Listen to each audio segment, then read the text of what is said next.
Au large d'Aguillon, le Pluton est en place. En dessous, par 18 mètres de fond, gît un avion de chasse américain depuis 74 ans. Les fouilles menées par la Marine nationale depuis quelques jours dans l'épave du P-47 sont déjà concluantes. Nous avons trouvé de nombreux objets personnels appartenant au pilote. Nous avons trouvé sa montre, ses semelles de chaussures, sa plaque d'identité, ainsi que de nombreux ossements. Alors on ne peut pas encore dévoiler l'identité du pilote puisque maintenant les os vont partir aux États-Unis pour être analysés et des tests ADN vont être effectués pour déterminer avec précision son identité. Les fouilles s'organisent autour de ce tuyau bleu. Il aspire au fond de l'eau les sédiments présents dans et autour du cockpit. Les sédiments remontent par l'intermédiaire du tuyau qui recrache dans la panière.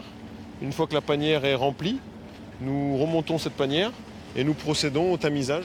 Ce tamisage est réalisé avec la plus grande minutie par des Américains, car c'est pour eux que le fruit de ces fouilles est précieux. L'opération est orchestrée par la DPA, une agence américaine chargée de rechercher partout dans le monde des restes de GI disparus sur les champs de bataille. La DPA dispose de 150 millions de dollars de budget par an, c'est dire la valeur de sa mission. C'est une question d'honneur pour les forces armées américaines, qu'on ne laisse jamais quelqu'un tomber sur le champ de bataille. C'est une promesse qu'on tient même aujourd'hui après 70 ans et plus.